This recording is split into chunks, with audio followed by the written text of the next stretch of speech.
feels like I know so much about what the next Switch is going to be. Nintendo just refuses to show it off for some reason.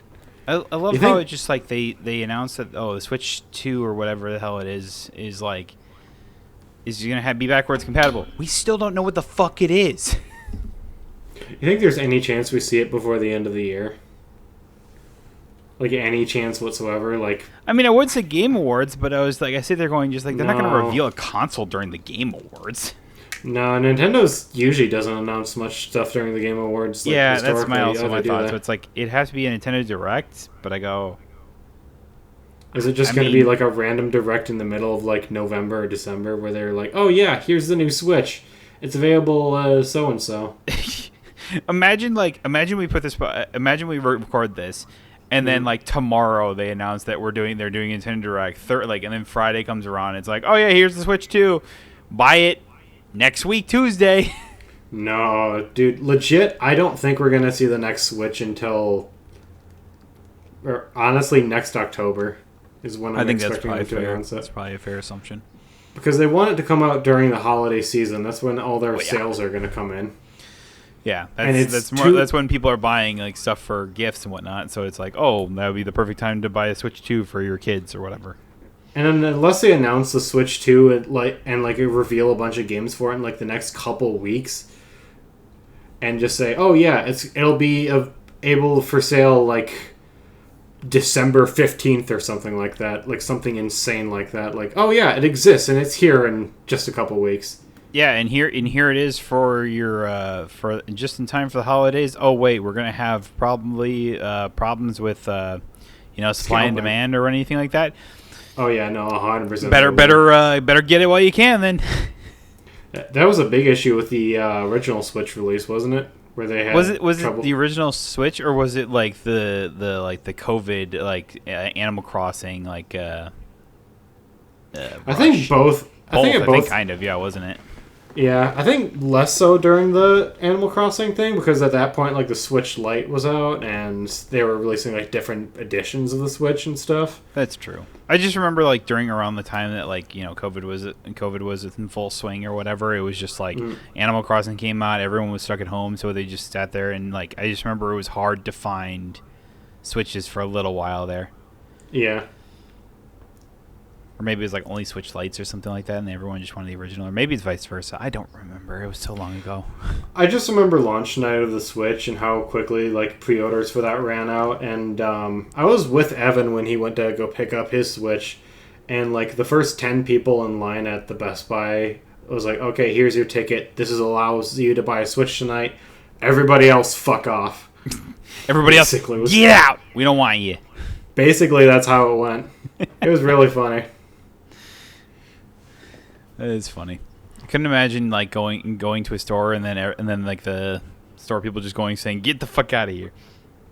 I mean, it was past closing time for the Best Buy because that's back when they were still doing like midnight releases. That's true.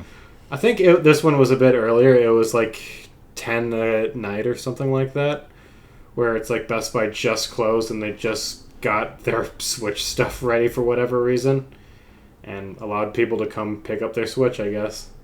I always feel like the midnight releases, like whether it comes to movies or games or anything like that, is just so like bizarre. It's bizarre nowadays because you just never see that now.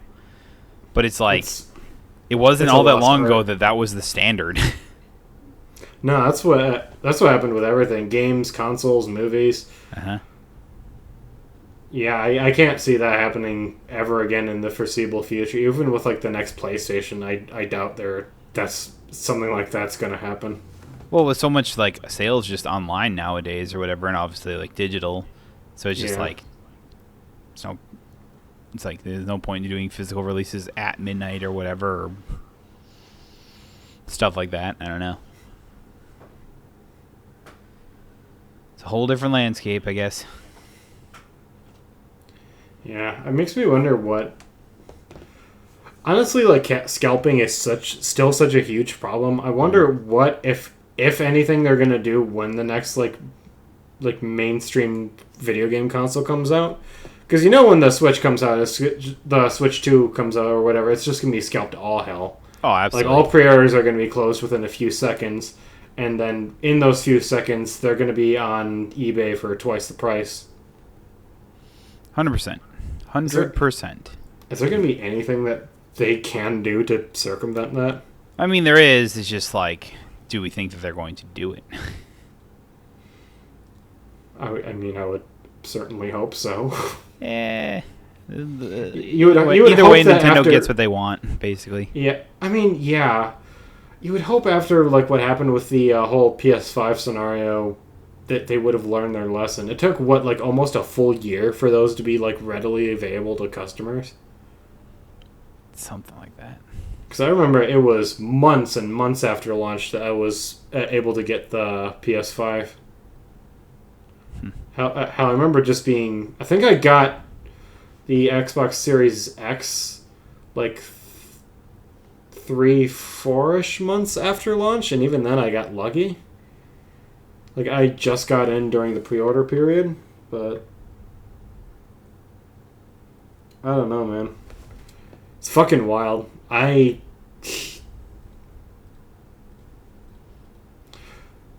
you think it's gonna launch with a Legend of Zelda game again? Either Zelda or Mario, one of the two, I would have to believe.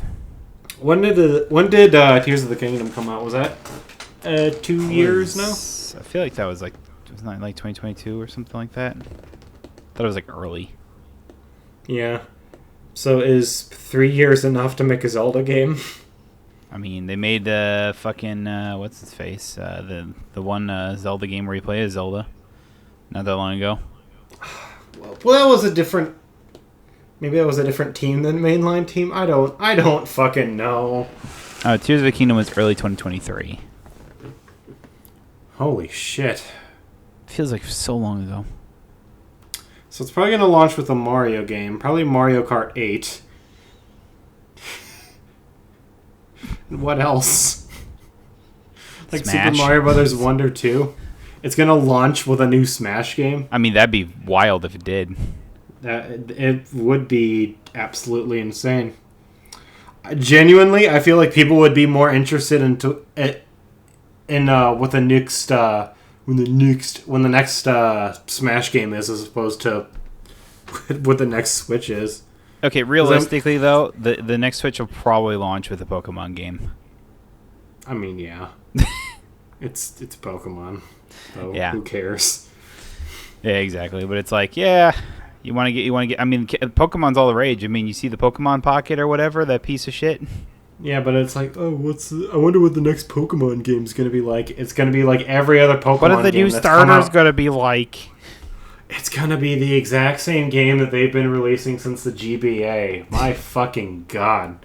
It'll probably have like some stupid gimmick like Pokemon can change their types on the fly now with this magic stone or super ability now. It'll be some How do you stupid... know? How do you know? Do you see the future? It'll be some stupid gimmick that they'll create for that one game and it'll never come back. Gigantamaxing isn't coming back. Mega Evolutions aren't coming back. Even though they should. Whatever the fuck they did for X and Y is not. It was like X and Y Evolutions. It's really all they were. Okay. What are they exactly? I couldn't tell you. No. It's going to be bare bones as fuck, and everyone that's not a mainline Pokemon fan is going to complain about it for several months. Next Pokemon game comes out, rinse or repeat. Also, they're going to be incredibly successful. Oh yeah, it's going to make so much money. Yep. Especially if it's a Switch launch title. Like, are you kidding me? You know it, man. It's probably either going to come with like a weird party game like 1-2 Switch 2. See, I would have said the Mario Party Jamboree, but that came out. No, Nintendo needs to do something stupid and generic because they really want to recapture that Wii audience that they should know they've already lost by now. The Wii audience? What the fuck do you think the 1-2 Switch was meant to appeal to? I don't know, bro. It was meant to be a party game that a bunch of weird, stupid boomers and people that run retirement homes was gonna buy, so all the old people can play this. Oh, it's 1-2 Switch. You play silly games with the controller. And it's not a pack-in title. You have to pay full price for it for some reason. So it's going to be fucking, I don't know, Wii Sports Switch something. Resort 2, something like that. Oh, man. I feel like there's like a random game we're going to see out of like from the distance that we wouldn't have seen in a million years. Like they're going to put out like some...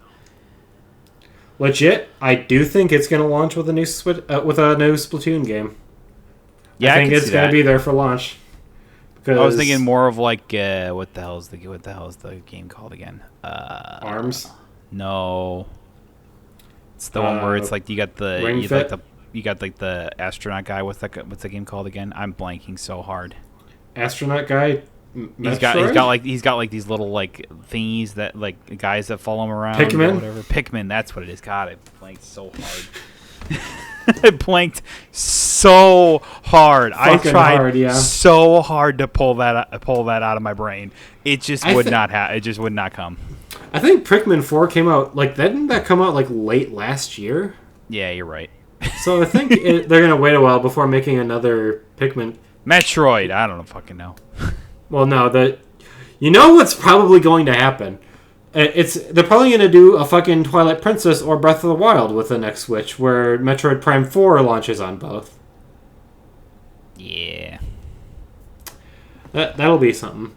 But what I was thinking is it may launch with another Animal Crossing game. Yeah. It's been a while since we got one of them. Yeah. Imagine they take everyone for a loop and it launches with Star Fox. No, watch it have the same release date as like the next Doom game or whatever, and then we just can go relive that meme again where it's like, oh, Animal Crossing and Doom coming out together. Yeah. When does Doom that really was the precursor to Barbenheimer, wasn't it? It really was. When does Doom the Dark Ages come out? I have no idea. Let's take a look. It's just 2020. So if the Switch launches at any point next year, they have an opportunity to do that. Bitchin'. So what I'm hearing is they should do that. Yeah, exactly. It'd be really fucking funny. Imagine if they make Doom the Dark Ages a Switch 2 launch title. That'd be wild. That would be fucking... That'd be bizarre. No, they're gonna throw everyone for a loop and make release Doom Eternal for Switch that day. Everyone else gets to play the new one, but hey, Switch players, you get to play the old one. I feel like Switch players will always just be one game back of the series, basically. Yeah, it's been the ongoing theme for the Switch for a very long time at this point. I mean, it's been the ongoing theme since the Wii U, dude. That's fair. Remember when the Wii U launched with Mass Effect 3 and like Batman Arkham City? I tend to forget the Wii U existed. Enough interesting shit happened with the Wii U that I just can't forget that it existed, though. Yeah, that's fair. It is kind of hard to forget that. Yeah. I was like, I still remember just like playing on my fucking Wii or whatever and playing Super Smash Brothers Brawl. After that, it's all blur. Dude, Brawl was fun. I don't give a fuck what Brawl anybody was fun. says. It wasn't competitive, but it was fun. Competitive shit isn't always going to be fun, though. Yeah, fair. Not to draw the subject away from old Nintendo games, because I will never get tired of talking about that. When do you think the next PlayStation is going to be announced? Do you think they pull a Nintendo and do it next year? Because we got after the Pro just now. revealing the Pro. I mean, the Pro just released. It's on the market now. That's true. I guess it's not even. My brain doesn't work. Time is an enigma at this point. And it is fucking hideous. It is the most. It is the ugliest game console. And here's the thing: I didn't like the look of the original PS5. Like, it's fine, I guess, but it's like it works. It's not good. It doesn't look good. At least the Xbox Series X looks good. Yeah. This thing is just like a piece of I don't know. It looks like a fucking router. It's ugly, plasticky looking, and for how expensive it is, it looks cheap, which I cannot vibe with. Yeah. But no, we got the PS6 now. I don't think there's any chance that we get an upgraded Xbox before the next generation starts or whatever. Nah. So realistically, I think it's only going to be like another year or two before the next PlayStation is announced. What do you think? I mean, I want to say no, but I don't think you're wrong. That's the thing. Yeah. It's like it just feels like it's too early, but is it though? I don't know. Hard to tell. I mean, like the obvious excuse is, well, it still feels new. In a weird way, when the PS5 was announced, I still felt like the PS4 had a lot of juice in it still. I was like, well, why would I want to upgrade to the PS5? Well, it's always like at the end of the end of a cycle that games start to feel like they're actually for that thing or whatever. It's like we got like Last of Us Last of Us Part 2 on the PS4 or whatever. And then it was just like, oh, man, look at how cool this game looks and everything like that. And I'm just like, yeah, because this is how it should be. You know? Oh yeah, no, I was very wrong. I didn't realize it came out in 2020. I thought it came out in like 2018 or something. Yeah, it was 2020. So I was like, are you sure it's not too early? Kind of feels too early. Yeah, 5 years is way too early. It still has probably another. It's got a little bit left in the tank yet. Probably another 4 or 5 years, honestly. Oh, most definitely. And that's... let's be completely real here for a second. Do you think it's really necessary to release a PlayStation 6? No, because you're not utilizing the PS5 as it is. I at the exact same time, it's like, where do we go from here, really? They start making games that are actually like that are basically feel like they're PlayStation 5 games. Basically, that's how I look at it. And you can just run those on the PS5. My whole thing is like, graphics can only get so much better from here, because it's like Last of Us 2, we're kind of hitting that, and like the new Hellblade game, we're kind of hitting that uncanny valley where games kind of are just starting to look like real life. And it's like, in terms of performance, we already have games that are running at like 4K 60 FPS. I guess you can like make that more stable, but it's like, oh, well, the next PlayStation can run games at 8K. It's like, all right. I mean, I think it looks fine as in 4K. I don't see the necessity in upgrading at all. It just comes down to it's just like I think we kind of talked about this before. It's like we've beaten this subject to death. I mean, we have, but I think it is a good subject to do, though. I think it's just like what does the next like generation? What is like what can we say like AAA games are going to be for? And it's like, and it's weird. And I think I've said in the past that it's like it almost feels like that they need to take a step back from where they're at, because like you're saying, it's like the games can only look so good before they just all look the same. To which I agree. What would be a fucking weird direction to take? Imagine, since when these consoles come out, the economy's probably going to be fucked. Imagine they focus more on value rather than like pure specs. Rather than being like, oh, this is the most powerful machine of all time, they do something like almost like Xbox Series S direction, where it's like, yeah, it's still a really powerful piece of hardware, but we're only pricing it at like $300, so the average consumer can go and actually buy one.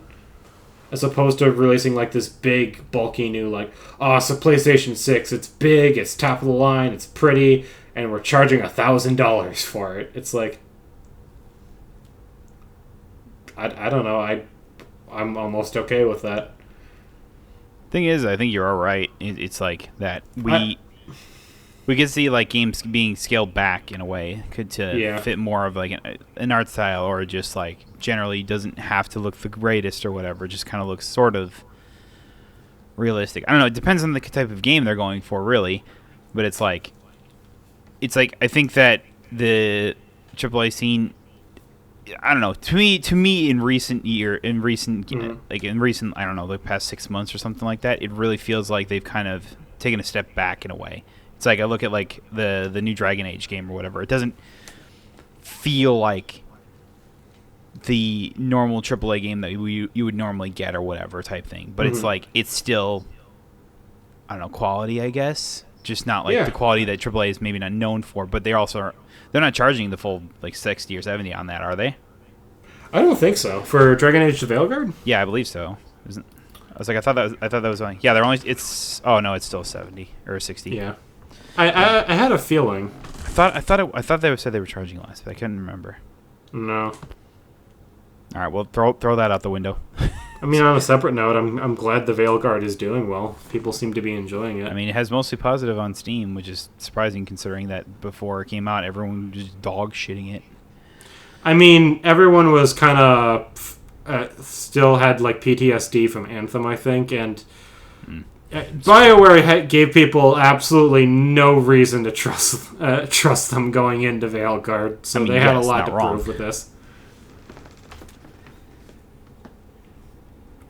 But I don't know. I also look at just like kind of like the games that have come out in recent times or whatever. It's like you even look at like. I mean, I look at like a game that my brother's been playing a lot of, which is the Metaphor Refantasio game or whatever, and he was just like, he's loving it, and he thinks it's like he's probably going to be like his game of the year, despite you know Rebirth coming out this same year. For most people, I think that's going to be the case, but so it's just like, but it's just like you look at that game and it's like there's nothing, you know, realistic about that, realism about that at all. So I mean, yeah, we are seeing that shift in the industry, and I think it's very interesting because you were mentioning earlier, like they're not making games that can take advantage of the PS5. It's like, let's take a look at a lot of games that did come out this year that have been like critically acclaimed. It's like, do you look at a game like Metaphor Refantasio and like do you think a game like that could run okay on the PS4? It absolutely could. It could. I'm willing to. I just think that there would be some shortcomings at a nutshell. I mean, probably that's just like an advancement in like modern technology and stuff like that. It's more of switching from hard drives to SSDs. Yeah, I think that was the biggest like upgrade that we got from like the PS4 to the PS5. Yes, and so far with the Xbox, we have SSDs now. I'm trying to think of this in terms of like PS5 to PS6. You know, it's like a lot of these games don't look monumentally like amazing graphically. It's like we had a Rebirth this year, and Rebirth is a gorgeous game, one of the best games that has come out in well over a year. I don't remember. I'm not going to say years because I don't remember every single game that's come out. No, I don't either. In the past couple of years, but it is a damn sexy game. I mean, you look at like everything that Square's been putting out recently, especially specifically for the PlayStation. It's like Final Fantasy VII Rebirth, Final Fantasy 16, absolute fucking like just works of art, basically. In that same vein, I'm kind of surprised that they're not making money. It's like these games must be huge, like the super like expensive to make. Through the roof. Yeah, but I also feel like that was partially why Square was saying, "Oh, it's like okay, we're gonna just focus on, you know, our main games rather than doing all these little games upon that time." So it's like I think that they put these unreal expectations for how well the game needs to sell to make profit because they were hurting on some of the lesser known, like kind of just ones they were like publishing / help making type thing, and they were just like, all right, maybe let's take a step back from that because that's hurting everything else, and we're not able to put as much effort, like because these games are taking so much longer, because we're spreading ourselves so thin that it just takes longer, so aka it takes more money. So it's like if we can do the same quality in a shorter amount of time by bringing in more people,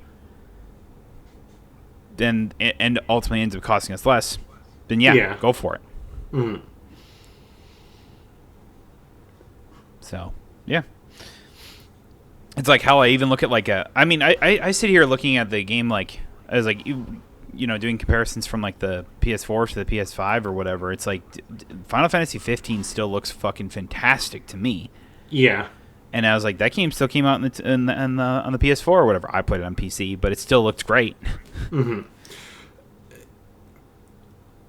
And I think that's mainly what like we're both getting at is like games like that. We already have games like that look amazing, like astronomical, and as we've seen, like in just this year, most games aren't going to look like that. No.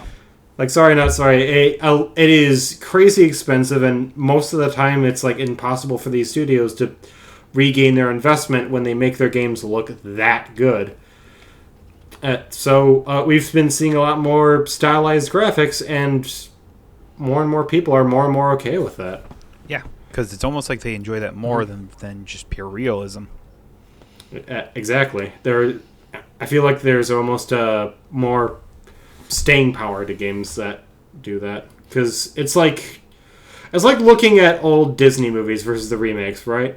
It's like some of the remakes are good, but you look at like the original like Aladdin or like the original Lion King. It's like those movies look good and they will always look good.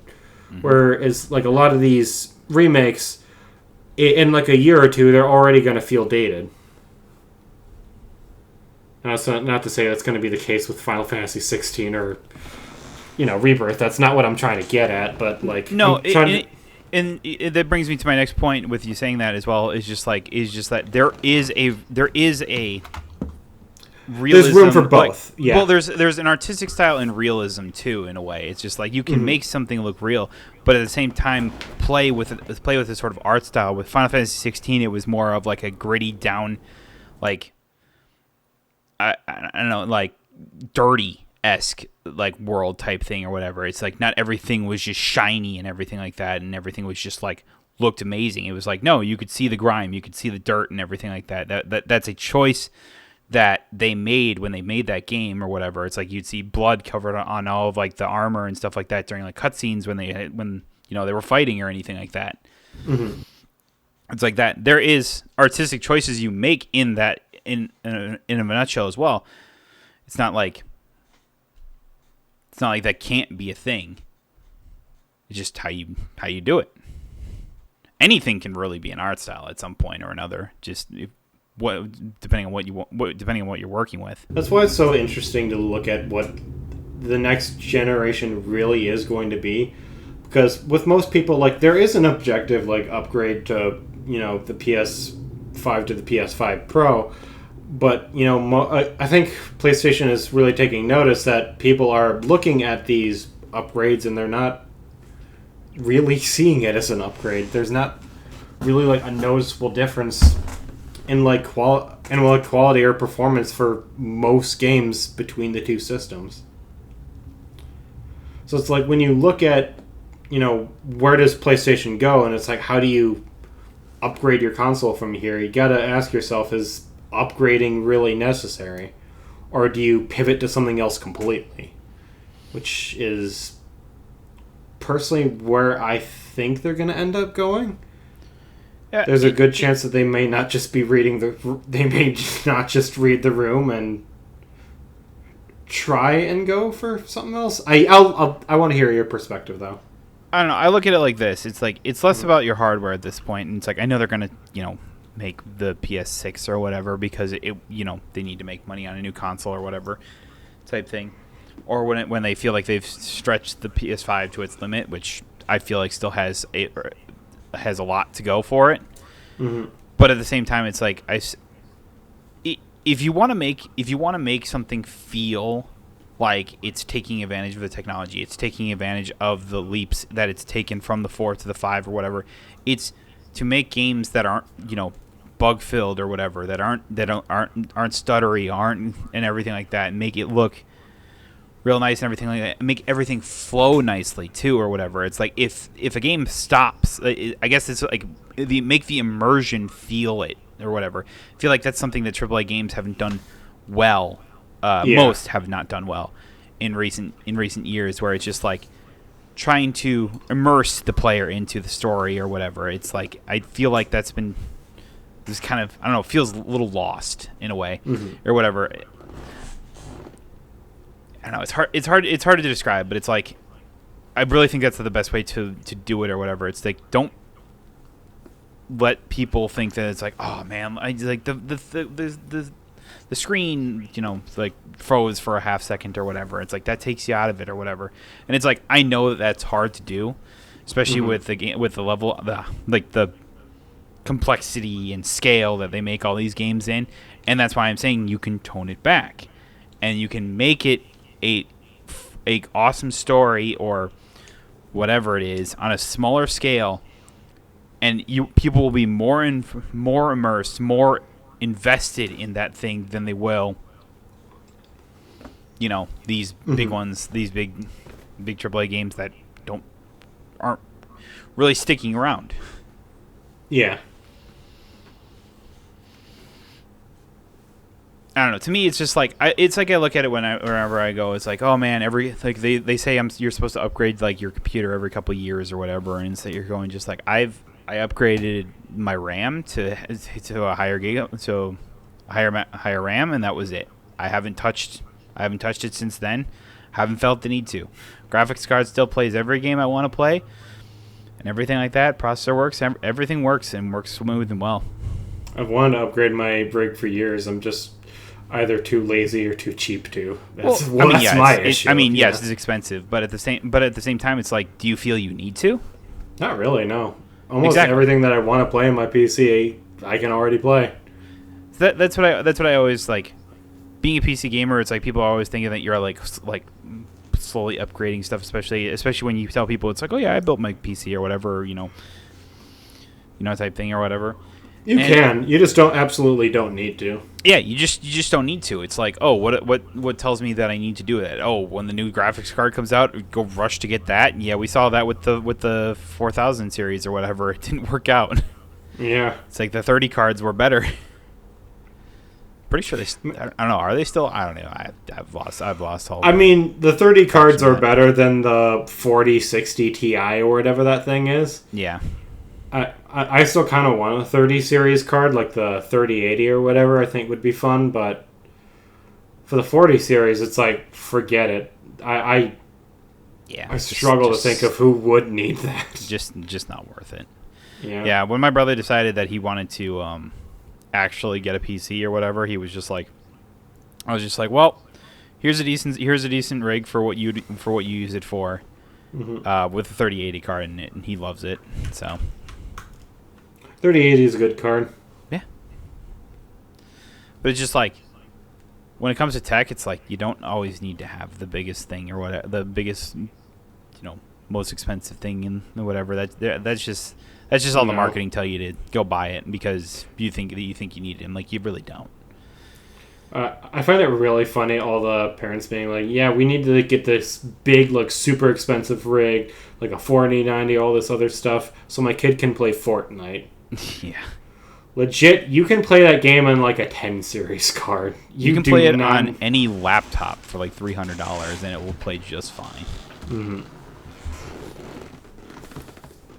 So, yeah. I think you don't need it.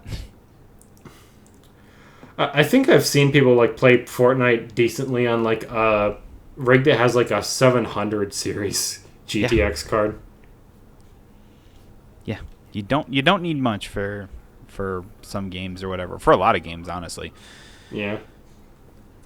It's just like usually it's like, oh, you need the big cards for some of like the big games or whatever. It's probably because they're very unoptimized for some reason. I couldn't tell you why. They just are. I don't know, nothing told me that more than like when I was like Final Fantasy 16 was on like PC, and I thought about getting it or whatever, and just like playing through it again, and I was just like, oh, the minimum specs are so fucking high.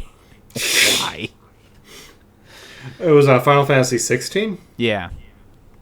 I think I heard about that game just being like really poorly optimized. Yeah, it's one of those things where it's like it was pretty obvious from the get-go. It's like they made it for the PS5, and they said it was like it's going to be a while before they had a PC port type thing, and I was like, I can see why. And then I was just like, and then it came out and it was just like not great, and I went, yeah, that really doesn't surprise me. which is kind of weird because they did a real good job with like God of War, and I heard like also Ragnarok, that PC ports has been having a bunch of issues. Yeah, I think same thing with Spider-Man 2. Is it just like the company that PlayStation and Sony is getting to port their games for them? I guess. That's just like, I can't be bothered to really make this work well on older machines. PC players can just deal with it. It's whatever. Well, it's like eventually we'll fix it type thing, and I go, yeah. That's why it's like certain ones is just like, well, I'll just buy it for the PS5. Don't worry about it. It's just always so interesting when it's just like, it's always so funny to me. It's like, you can optimize the game so well for the PS5, but then can't do it for the PC.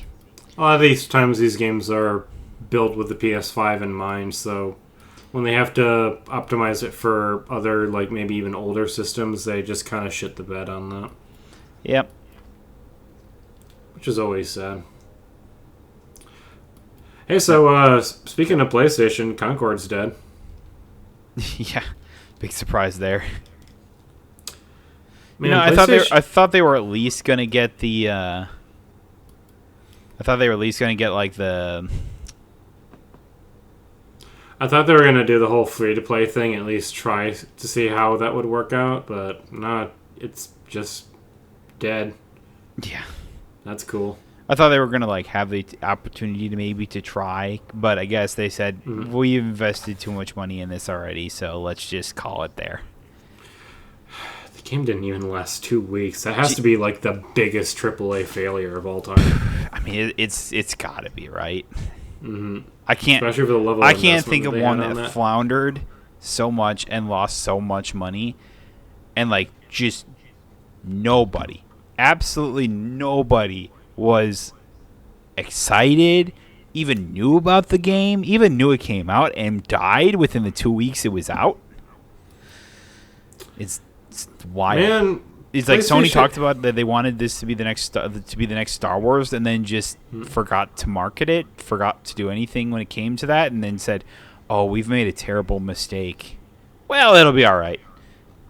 And then it wasn't. Man, Sony's whole live-action push really has just been one disaster over another, hasn't it?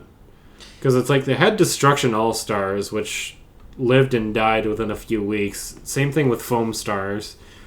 Now they have this thing. And then they had Last of Us Factions, which was canceled and is not going to be brought back. This is true. Then, are they still making that Horizon Zero Dawn MMO or whatever the fuck that was? Man? Who knows what the fuck they're doing with Horizon anymore? Makes me nervous for what happens with Marathon when they bring that back. Right? Especially the fact that they gutted Bungie and it's now being worked on by a skeleton crew of all things. And I hear it went from being an extraction shooter to a hero shooter. Awesome. The thing that everyone loved. About Concord, right? Well, the thing that everyone's kind of fallen in love with recently. Totally, right? Mm-hmm. Everyone loves hero shooters right now. Talk about something that they really haven't moved out of like the... Like when was like hero shooters at their like peak? Was that like 2018, 19? I think it was that.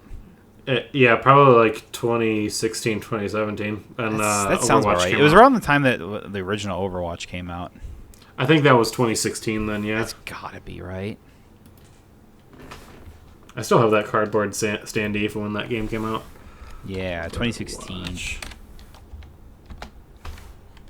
Yeah, I really felt like that was when like hero shooters were at their peak. Yeah, kind of lived and died with Overwatch, I think. At the same time, that's when like I think there was like a big like spike in terms of players for League of Legends too. The game's still pretty popular, but that was like that's back when like everyone was playing it. I think it astounds me to usually when usually when a game loses its original player base that it has a hard time recovering / just staying afloat in a way. Yeah. But League of Legends is so popular and just continues to crank out people, just to, like players continually play it, that even when its old players leave because they're pissed off at the game, because it's so different and has changed so much and is so hard to understand, and balancing has went out the window even further than it already had, and Riot just said, "Yeah, bye, we don't care." And then they go, and then usually they usually means, bad news for the game, but not for League. It's the weirdest thing. I'll never understand it. League players are in a fucking abusive relationship, man. I understand that, but I sat there going, just like all the old players that I used to watch or whatever when I played League, all gone. They're all gone and are doing different things now. Okay. And it's just like, I think you've mentioned this all before, yeah. Yeah, it's just like they left, and there was the whole thing about it. It's like, oh, this person left or whatever type thing. This person left type thing. And then everyone just kind of was just like, oh, why are all the old League players leaving? It's like, because the game is so vastly different. And not in a good way. And also because they had been playing it for fucking years at that point. And it's just like, they're like, we're done. I'm done. You can only play the same game for so long. Yeah. Weirdly enough, doesn't apply to COD players or Splatoon players for some reason. Well, that's because they still get yearly releases. Yeah. They're all the same, but they're coming out every year. There's a new game every year. What are you talking about, man? Gotta spend $70 every year. I mean, didn't they say they were going to stop doing that? Like, Modern Warfare 3 came out... Come on. Are you really going to tell me that they're not going to do yearly releases anymore? But hey, at least now those same COD players can just subscribe to Game Pass now, and then they don't have to pay the $70. Yeah. Seems like that's what's happening. I feel like that was the whole reason that that Microsoft bought Activision. Granted, props to Microsoft, it fucking worked. The game is still selling buttloads. It is, despite being on Game Pass. Well, I knew it was going to be like at the beginning. It was like, most COD players probably wouldn't realize that because they're most likely a lot of them are not, keep up to date with the big games or whatever.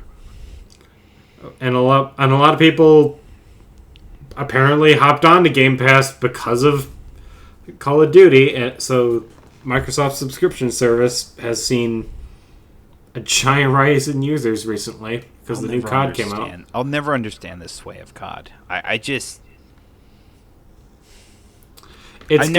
never got it even when I was like starting to play video games or whatever. I think like Call of Duty, what was it? World at War. I think it was the first one that I picked up, and I was just like, I mean, yeah, I guess it was what I said. I was like, I guess I see the appeal, but like, why? The reason is because it's got a really like consistent and easy to understand gameplay loop, and it provides a lot of dopamine very, very quickly. So the game becomes extremely addicting. Yep. It very much encapsulates that whole just one more match type of things because it really does. Every time you get a kill, it's just a surge of like energy being like, oh yeah, I did that. I want to get another one. And that happens so often during a match where even if you're sucking ass, you can feel like the biggest powerhouse on the planet. And because all the maps are super simplistic and easy to understand, you really don't have to strategize much. You understand what the map is, and you can just kind of run about it however you see fit. Or you can camp and try and hold down a single area. And because COD is easy to understand and addicting, unsurprisingly, people are addicted to it. Like that's just the pull. Because they buy it and play it because that's just what they do. It's just what that is. Yeah. I mean, yeah, not wrong. It feels weird to say they're gluttons for punishment, but that's kind of what it feels like. Kind of the same pull that League of Legends has. Hey, yeah, it sucks, and you don't like it, but you're gonna still come back. Oh yeah. So nobody cares. They'll Man, always that's keep my coming back relationship for with more. that's my relationship with Dead by Daylight right now. Every time I play Solar Queue as Survivor, which is most of the time now because I play during the day, it's like, oh yeah, no, playing Solo Queue or Survivor, it sucks. It is the worst gameplay experience of my life. But I keep fucking playing it, and I don't understand why. I don't get what my problem is. Yeah, I mean that I know that feel because I remember having it, and for League, it's it's just that those days where you get into solo queue and you go, why? I was like, why can't we? Why can't? I was like, I feel like I'm playing pretty well, and yet we're still losing. What the heck is this all about? And then you just play, and you go one more, and then you go one more, and all of a sudden it's 3 a.m, and you go, what the hell happened? I know that feeling all too well.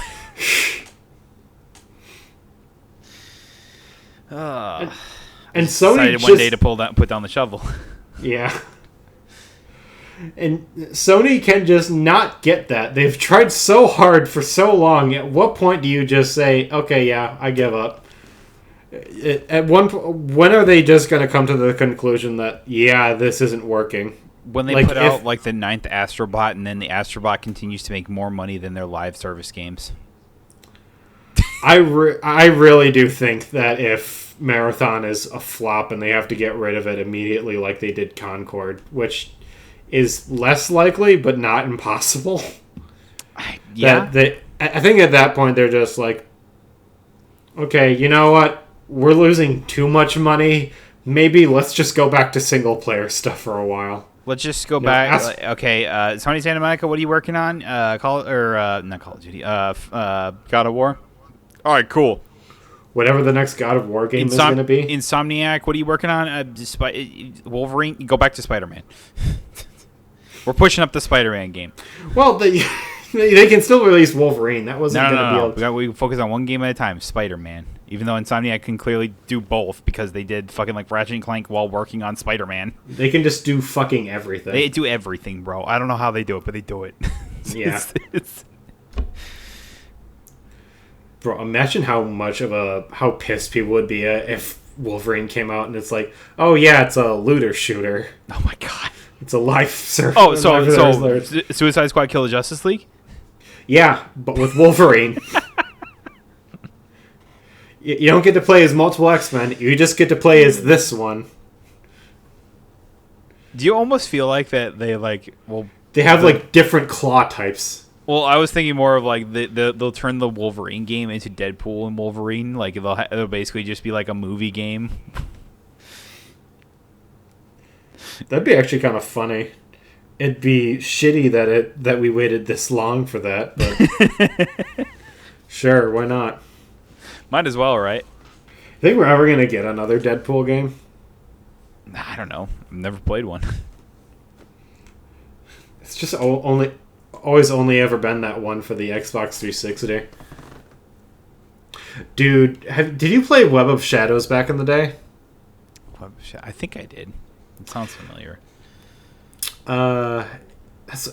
Shattered Dimensions. That's the one I'm trying to think of. Oh, Shattered Dimensions. I played Web of Shadows. I don't think I played Shattered Dimensions. Shattered Dimensions was fucking cracked, and the fact that that game never got a sequel will never stop disappointing me. It's like, I get the appeal to open world Spider-Man, but like, could you really not just take a year and make a Shattered Dimensions sequel? It's like, it's not great. Like, it's not the best Spider-Man game of all time, but that game was a lot of fun for what I played of it. It's like Insomniac. You can take like a year and like a handful of employees and put out another Shattered Dimensions sequel. Why not? Yeah, go for it, bro. Who cares? Hey, if the No Way Home told us anything, is that you can have multiple Peter Parkers and it works out. Yeah.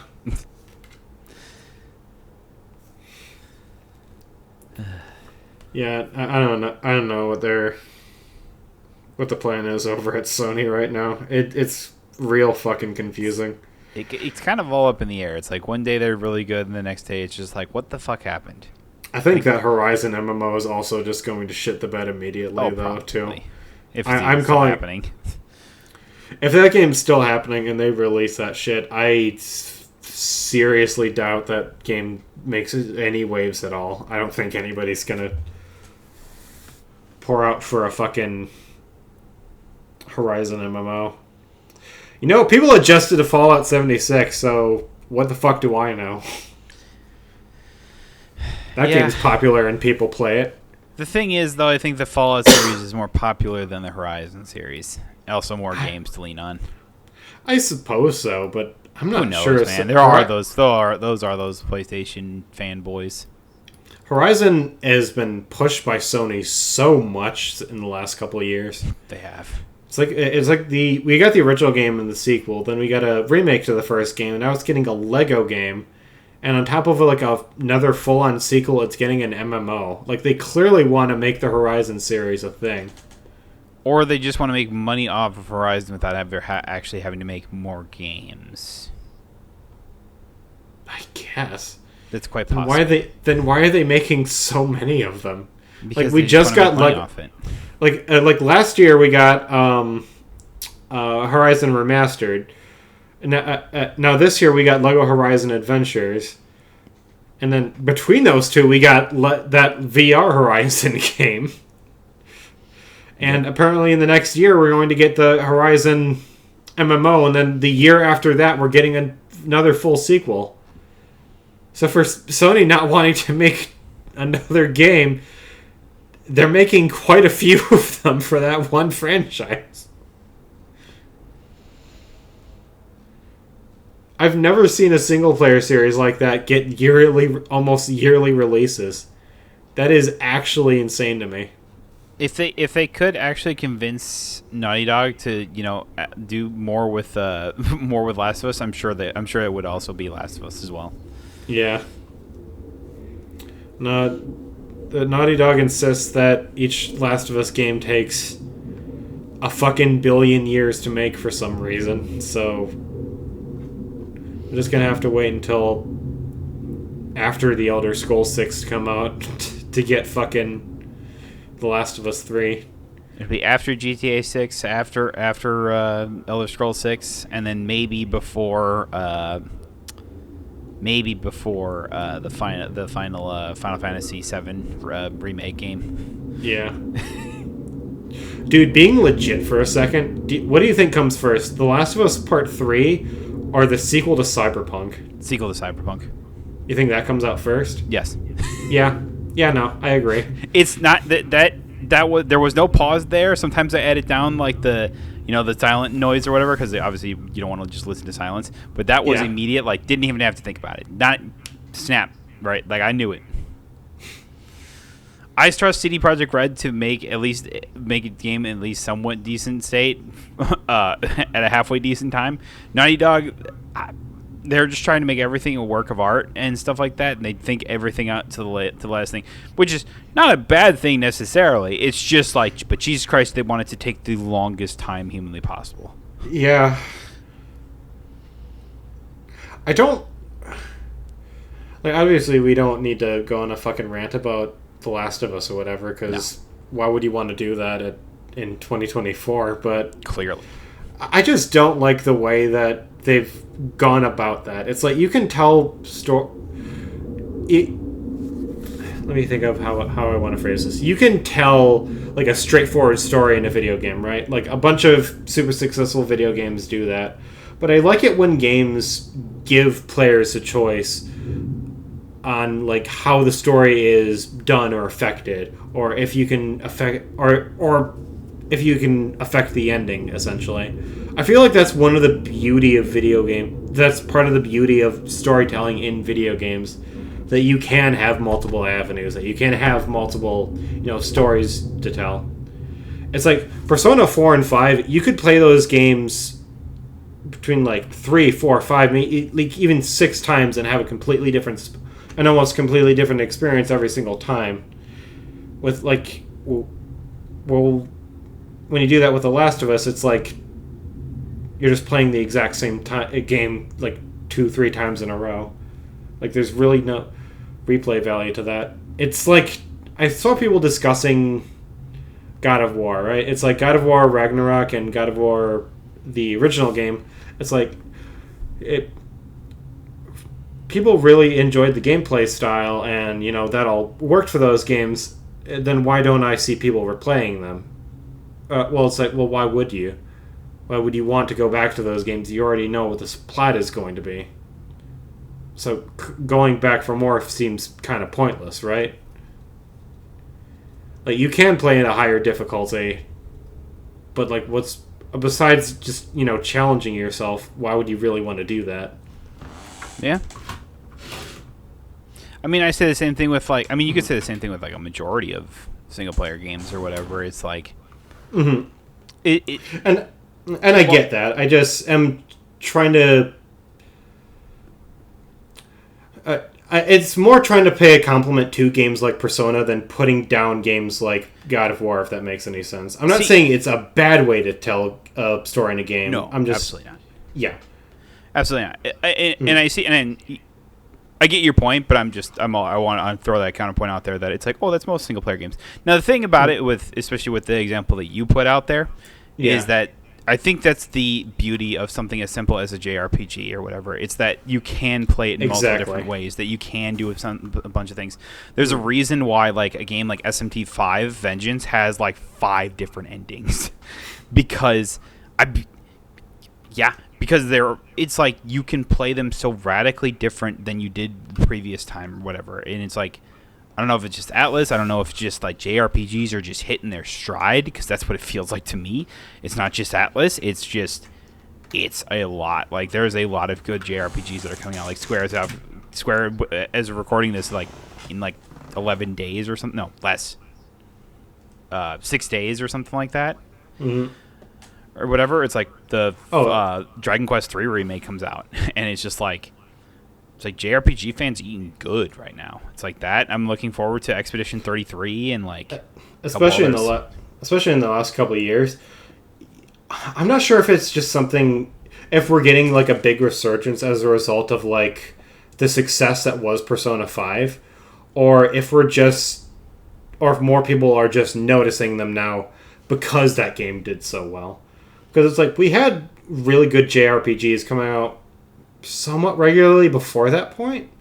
I'd be curious to see if they're coming out more frequently nowadays. If you ask me, I think it's the idea that a lot of people that were once multiplayer games are turning back to single player games because or are exploring single player games for the first time or whatever, if you're young enough and stuff like that, because it's like, oh, we've been playing Fortnite and whatever else. It's like, well, I've heard this like game like Persona 5 is like super good or whatever, and then people are like playing it and going like, holy shit, this is so good type thing, and it's just like, I need to play more games like this, or even just like people that were playing like Pokemon or whatever just want something that's more challenging but in a similar vein type thing and stuff like that. It's like, it's why while we will shit on a game like Pokemon for being the same game over and over, but at the same time it is a good starting off point for like JRPGs and stuff like that. Exactly, yeah. It's like, yes, we shit on it because I feel like for you and me, Pokemon is boring. For us, it's the same thing done in a very rudimental way. We lived through basically like what were like the golden years of Pokemon, right? So we remember playing it on our Game Boy and 3DS, but for younger generations, they probably don't have that experience. So a game like, Sword and Shield and like, what were the newest ones, like Scarlet Sword and Shield, Violet? Scarlet and Violet.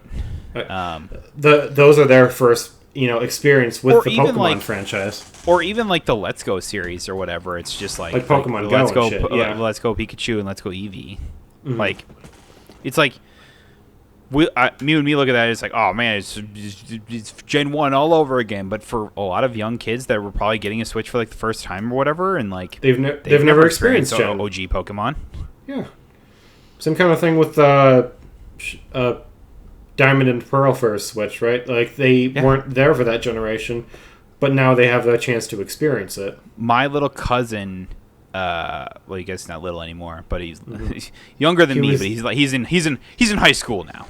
That's why I can't really call him my little cousin anymore. My younger cousin, recently, I was like, they got a family Switch or whatever, and he tends to play it a lot or whatever, and he got the Diamond and I think he got like one of the Diamond and Pearl games, and they were asking. My uncle was like asking me, me and my other cousins who have, we grew up playing Pokemon. We grew up, playing those games or whatever. And they was like, well, he's stuck on this one part or whatever. Do you remember what to do here? And I was just like, and it is crazy to me how I knew exactly where he was, and I knew exactly what he needed to do. I couldn't see the screen. I couldn't do anything like that, but I knew exactly what needed to happen. Because I just subconsciously remembered. Because of like Gen 4 was the last, like Diamond and Pearl was the last generation I played and really enjoyed. So it's just like, man, I still can think about it or whatever. But for him, it's like, yeah, it's a whole new experience. It's like I don't think he had ever played a Pokemon game prior to that. It is kind of crazy, but it's like, yeah, it's like, but when you talk about like the, this like boon that is like the JRPG scene or whatever, it's like, yeah, I mean, that is a good example of it too. It's just like, oh, people who are play Pokemon, like kids who would play Pokemon, want to try something new or some other similar game or whatever. They looked up like, oh, what are some really cool and really good JRPGs type thing or whatever on like Google or something like that.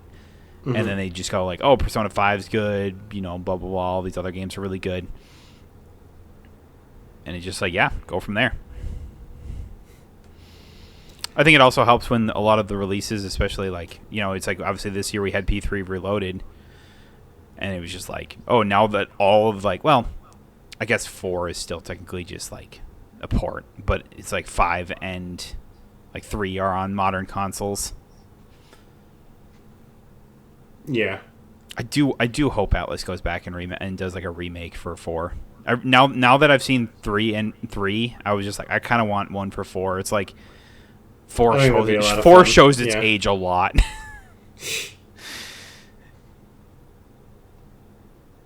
Still a great game though. Still my favorite of the series, just from story elements alone. Mm-hmm. It's like, yes, I know 3 and 4. When it comes to quality of life, stuff, it's better. But I think the story of 4 was just so gripping.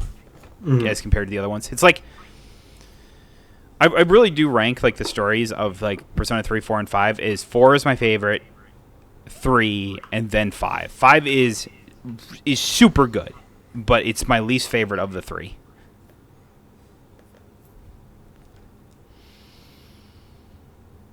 I could spend forever on that, but so I'm just going to skip right past that. I'm still trying to process that. I mean, I get it, but it's just that, like, to me, just to generally sum up like that feeling or that why I say that is just that, like, 4 it felt very, I don't know, personal. I guess like it just like you. It felt like the relationships were more like natural and personable. Yeah, yeah. Like they were actually friends. It wasn't just like, oh, these are characters in a video game or whatever. It's like, oh no, these were like friends that truly cared about one another type thing. It's like 3 was just like it had that gripping story and like a really gripping end as well. It really wasn't more for Persona 3. It wasn't just Persona 4 again, which is kind of what Persona 5 felt like to an extent. Okay. I mean, it was. The story was structured differently, is kind of what I'm trying to get at. Yeah, that's true. I don't know. Sorry, I phrased that weirdly. I also think that the cast, funny enough, I actually do think a lot of the cast of 5 is very weak. It's like there are a few standout characters here or there, but it's like... it's like not saying... I don't know. To me, you're not saying it's bad. You're just saying you don't like them as much as like you do like Persona 3 and 4. Some of the characters, especially in 5, in the early part, like An and like Yosuke or whatever, like even Ryuji are completely like thrown to the backside or whatever, and feel like they're just side characters. Later on, once you get like Makoto and Akechi and like even Futaba, just kind of rides the backseat for a little while there, despite being the navigator. Mm-hmm. In a way, so it's just like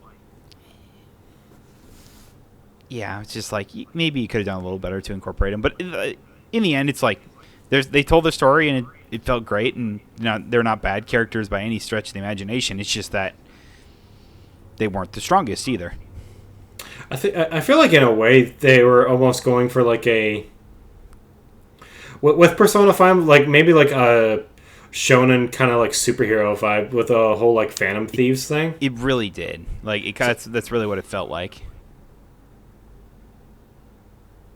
It's kind of neat. I don't know. It's just I like how despite all the games being so similar in certain ways, that they're so different in terms of like how they structure their story.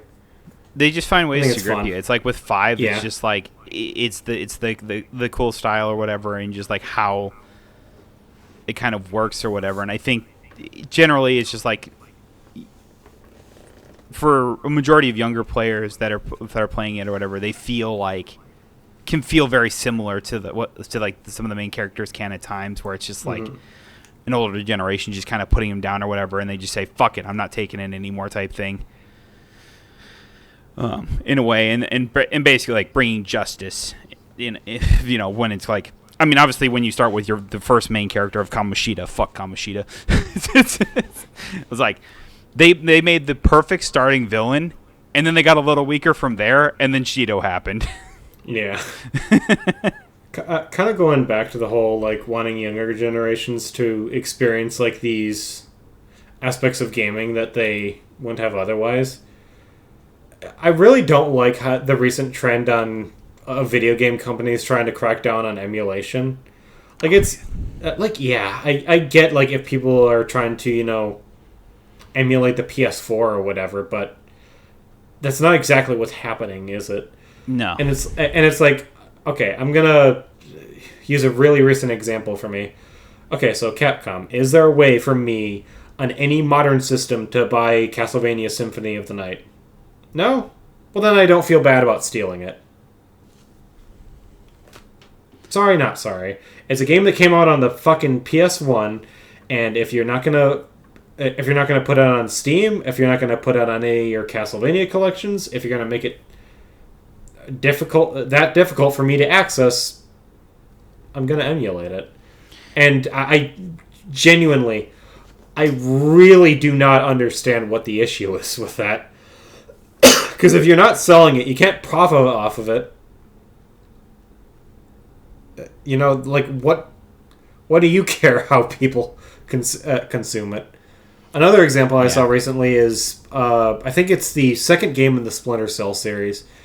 The only way that you can play that game on, it's not even on PC. The only way that you can do that is if you like buy a physical copy on an older system. And for most people, like, that's completely not feasible. So what is the issue with people just emulating like an old PS2 and playing it that way? I just simply don't understand, man. And like Nintendo's a big purveyor of that, and I see how now they have more to lose, because it's like they have the 1,000-year door on the Switch and they're charging full price for it. Because it's Nintendo and they can do whatever they want. They re-released a 3DS game for the Switch and they charge $70 for it. Yep. Which is insane. But it's like, there's still so many games just like on the N64, on the GameCube, that you just can't play on the Switch. It's like, how long have people been asking for fucking like Twilight Princess and Wind Waker to be playable on the Switch? It's been years now. It's been a long time. All they need to do is just port like the Wii U ports over, which I'm willing to bet like any like I can't imagine it would be that much work, right? I couldn't imagine it. As somebody that does not know the process whatsoever, it honestly could not be that difficult. Maybe we're wrong, but maybe. I don't know. That's just where I'm coming from. I've just been seeing more and more crackdown on like emulation, and I get why companies wouldn't want that, and why to an extent it's bad. I wish they would understand the necessity for game preservation, though, because there's just so many games that are just going to be completely lost to time. Like, even with shit like Concord, it's... For how bad that game was and how many issues it had, it sucks that that game is just in the void, lost forever now. Like, I still think, like, with the original Destiny and, like, Destiny 2, when those games are taken offline, they're gone. Like, the original Overwatch even, like, I don't think you can even play that game anymore. Nope. It was like when they launched Overwatch 2, that they killed the servers for Overwatch 1. Yeah, it's just like one of those things where it's just like when you look back on it, you go just like, yeah, why didn't we like preserve any of this or whatever? It's because companies didn't care, because why would they? It's like, oh, we have to spend more money to keep this alive for history? Who cares? Like, it's shitty to say, but it's like, it's true. Yeah. It's just like, why should they? Why should they want to? Why should they care to? It's like, you got to give them a reason to care about, keeping something around like that, because it's like, just don't need to. I don't know. I think that just came up with me recently because I'm being petty. It's like, you have, 2-3 Castlevania collections on Steam, and not a single one of them has Symphony of the Night on it. Why? I'm just so tilted about that. Yeah, but going back to your point with like the emulation stuff or whatever, I just like, it's just it's dumbfounding to me that like, I don't know, when it comes down to it, it's like, if you're not, if companies are okay with people not owning games anymore or whatever, then don't be surprised when people don't want to fucking buy them anymore. Yeah. That's really what it comes down to. It's like, maybe I'd feel differently or whatever about, I mean, emulation's not pirating. It's really not. Like, it is and isn't at the same time. It's like, yes, you're playing a game that you didn't pay for in a way, but in reality, as long as it's like, if they're not selling it or something like that, or if you're not just like actively selling it, it's like, are you?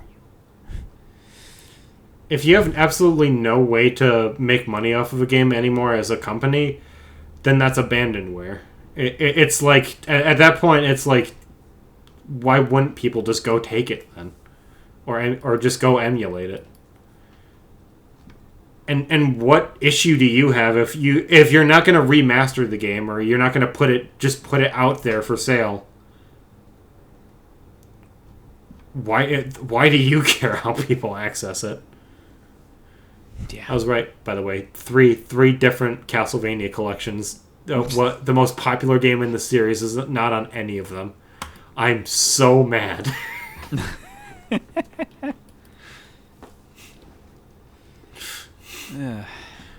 Yeah. If it doesn't, if they don't feel like they can make money off it, they don't do it, even though it absolutely would. Dude, legit, like this isn't even like a fucking emulation talk right now. If they didn't make it part of any collection, they just released like stock Symphony of the Night on Steam, and they charged $45 for it, it would still make a boatload of money. And this is where I always say to myself is, and yes, you're absolutely right. But it's like, this is the points like this, like that, where I just go, does anyone even know that? Like, there? Like, are they just so out of touch that they just don't know? I have to imagine so, but at the exact same time, why would they? It's like, at Konami, there's such a big push for the Castlevania series right now, and they're doing everything aside from releasing the most popular game on the franchise on Steam or like new consoles, or making a new game. Like, not even talking about DVD. V Rising of all things, I did not even know that until I looked on Steam. Apparently got a Castlevania crossover. Like, we got that one with Dead Cells not too long ago. Oh, It's yeah. like, why are you pushing the series so much if you're not going to do shit with it?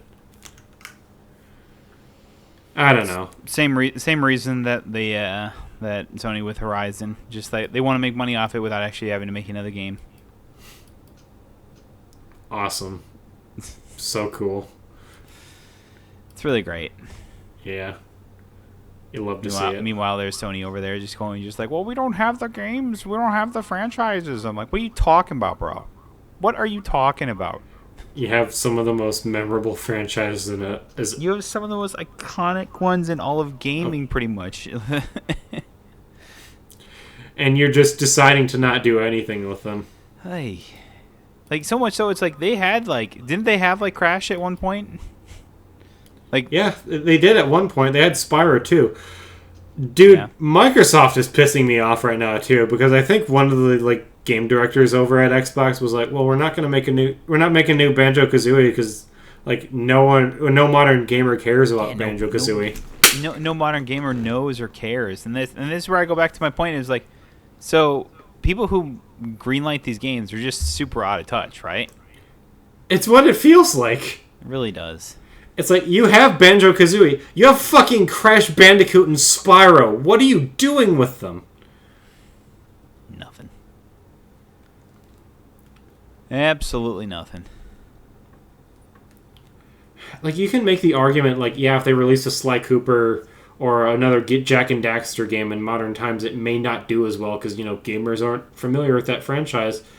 At the exact same time, that's bullshit because it's like, neither of those game series are, like, less outdated than the Ratchet and Clank series was. And that game got a remake because the movie came out, but they still made a sequel to it.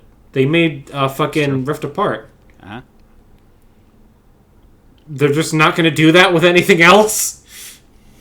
What if Rift Apart is the last, like, Ratchet and Clank game they make? I'll be actually mad. I'll be really pissed off. I'll be honest with you. I will be too. That game was really, really good, and if it's just the last of its kind, it was good. It sold well, and it did well in reviews. Why? I'm so upset. I'm so upset because they're gonna see that and they're just not gonna give a shit. I mean, yeah, it was just like the same thing with like all like the reports. Like you were like, I don't know, just bringing back the point where it's like, oh, you know, Final Fantasy 16 and like 7 Rebirth did super well, but apparently not well enough, as well enough as Square had thought or whatever or wanted. And then I said they're going just like, but could you imagine like all of a sudden Square just saying, yeah, we're done making Final Fantasy? It's just you would never see that. Yeah. You know.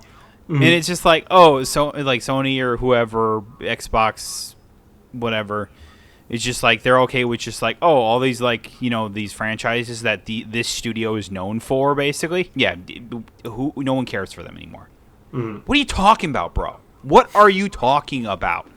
What was the whole point of fucking getting the studio then if it wasn't to make these games again? I simply do not understand. I just don't get it, dude. It's like, look, so fucking dumb. I like getting some new stuff from time to time here and there, but it's like seeing some familiar faces will sell more often than the new stuff will a lot of the times. Not saying you should just, you know, continually make the same game over and over or whatever, just like similar vein games like or whatever. But it's at the same time, it's like maybe you just release, you know, another Banjo-Kazooie game here or there. Maybe another Sly Cooper game. Maybe another Jack and Daxter game at some point. We haven't gotten a new Banjo-Kazooie game since Nuts and Bolts on the 360. We haven't gotten a new Sly Cooper game since, like, the remasters on the PS4, and those don't count. I'd say, like, Thief in Time or whatever that one was for the PS3 was. We haven't gotten a new Sly Cooper game since then. Yeah. It's been a minute. Yeah, it has. Even with like other franchises, I think the games that I saw this discussion online, it was with Fucking Infamous and Killzone. I think some CEO at Sony was like, "Oh yeah, we're not gonna make entries in those series basically ever again. Those franchises are dead." And just someone else was like, "Okay, so you have a proven concept with Killzone. That's a popular shooter franchise that you guys own that would make a ton of money. So you're not willing to take a risk on that anymore, but you'll take a risk on shit like Concord." Yep. It's like, what are you people doing over there? They want, if Sony wants their own Star Wars, don't they already basically have that in like Killzone and Resistance? I guess. Why not just reboot one of those franchises? Solid point. It worked for God of War. It worked for Ratchet and Clank. You don't think it's gonna work for those games? It's always interesting to me thinking back to like Killzone and Resistance or whatever. It's like why Sony just didn't make more of those or whatever. And it's like I partially think it's because they were tired with trying to compete with Call of Duty. And I thought, well, this is why Call of Duty has become the juggernaut it is. They weren't competing with Call of Duty. They were competing with Halo. Oh, I know, but it's but either way, they were tired with competing with a similar type game, and a similar vein game. Pretty much, that did better. Yeah, but it's like and they wanted to do their own thing. Yeah, and it's like okay, cool, but this is how monopolies of this type happen, basically of this like genre of games or whatever. It's like the FPS will always and forever be known as the Call of Duty franchise, basically, because it's just like that's the mainstay. That's not enough challenge them. Mm-hmm.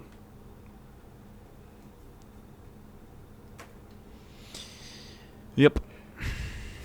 It's why it's just like even like the MOBA scene or whatever. It's like League is just continually he just has like a death grip of the MOBA scene or whatever, and that's why it's like I keep seeing people playing like streaming like the Valve game or whatever, that like Deadlock or whatever.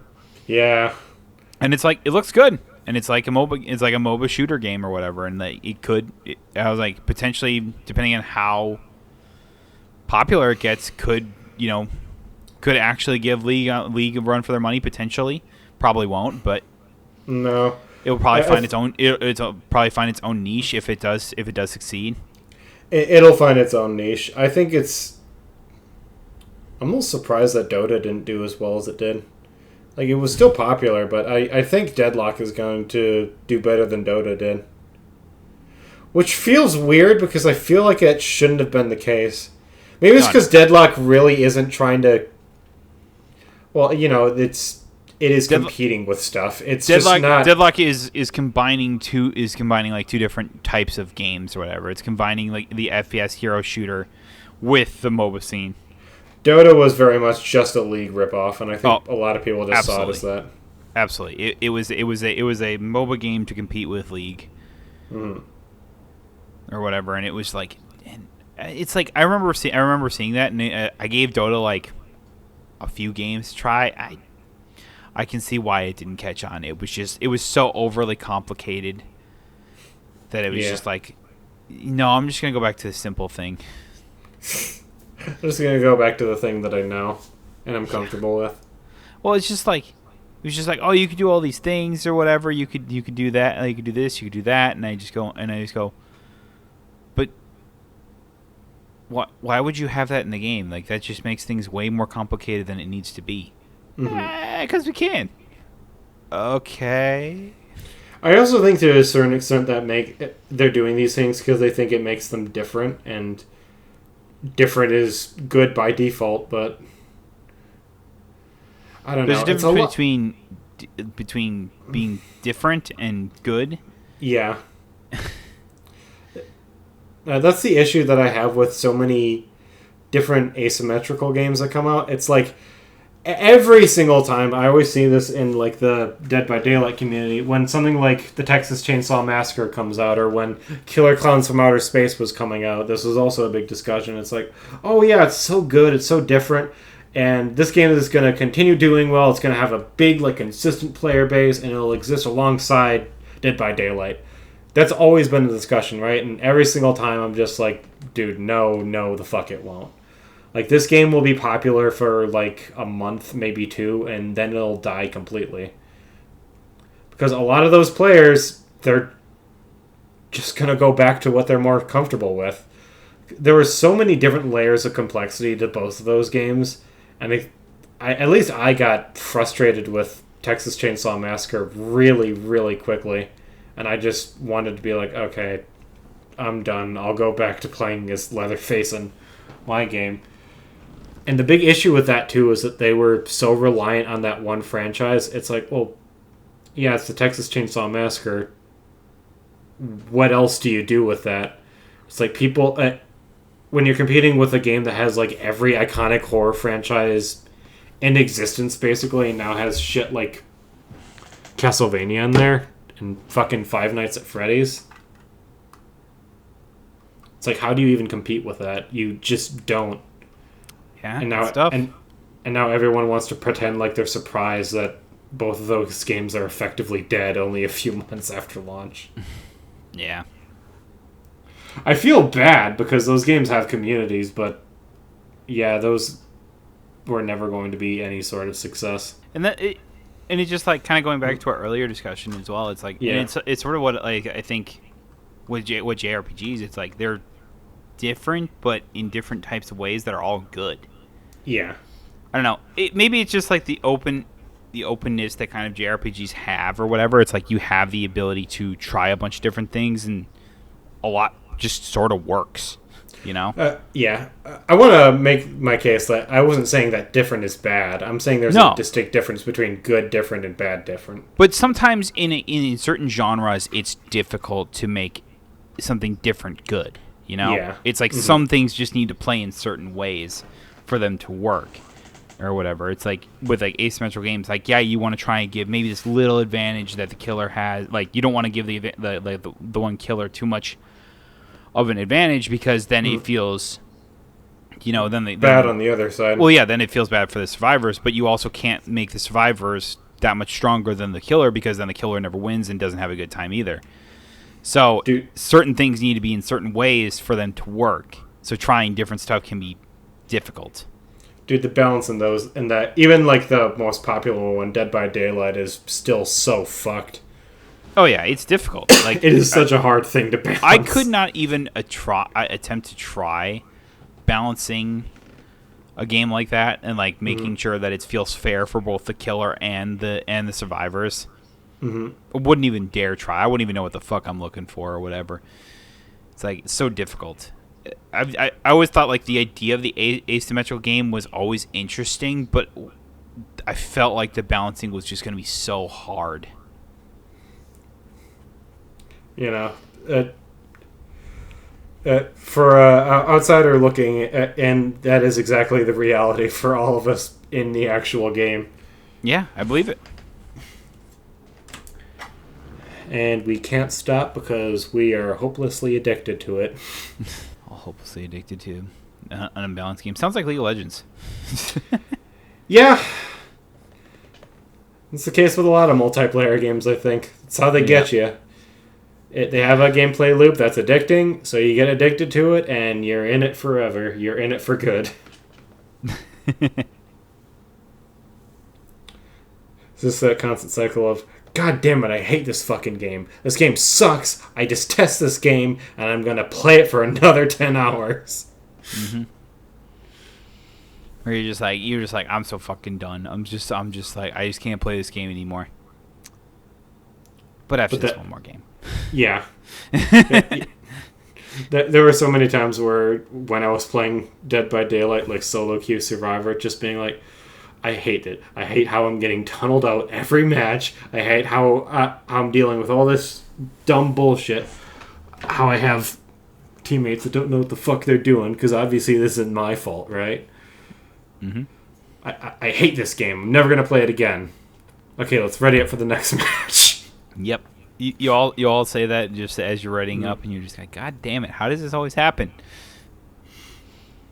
I know that feeling all too well. It's not my fault, man. The battle pass for this season has really good cosmetics. And I already paid for it. You're the sucker. You got suckered in. I know. But that one Dracula cosmetic is so cool. It's not my fault. Yeah, just you wait for the Castlevania crossover that may or may not have already happened. What, in Dead by Daylight? Yeah. It did. Yeah, that's what I figured. Dracula is a playable killer, and Trevor Belmont is now a survivor. That's which why I was just feels like, just so bizarre. I was like, just you wait for the thing that may or may not have already happened. Of course it did. Dude, this franchise is such a fucking confuzzlement now. Because now you have, like, a bunch of, like, elves and wizards walking around with, like, normal-ass people. And, like, Lara Croft. And soon they're going to be able to be chased by Freddy Fazbear. and, like, fucking Hawkins Laboratory from Stranger Things. Oh, man. It's like Fortnite, but exclusively for horror fans. It's weird. What a time. Yeah. Sounds like you're having one hell of a time. It's something, that's for sure. Here's a picture of it. I'm gonna send you a picture of this cosmetic because goddamn is it cool. Listen, I just need to get to level 40 so I can unlock this skin, and then I promise I won't play the game anymore, and I'm going to because I think I already got there. I swear I'll only play up to this point until I actually get to that point, and then I'll play more. Yeah. Look at how cool that thing is, though. Yeah, it's so cool. Yeah. It's not my fault. It's the game developer's fault for doing this to me. It's the game developer's fault for doing a good job and making me spend money. Yeah. Fuck you, behavior and video game companies. Fuck you for doing your job so well.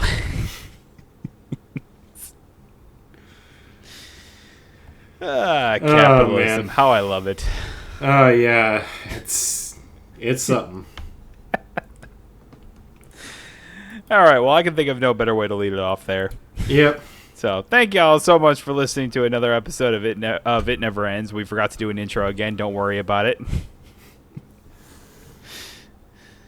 You know, you think I would really want to do one after a 2-week break there?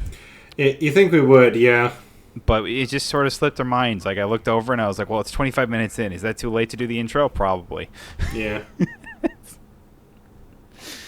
So, anyway, be sure to follow the podcast and all the links that are below and everything like that in the show. And we'll see y'all next time. Bye-bye!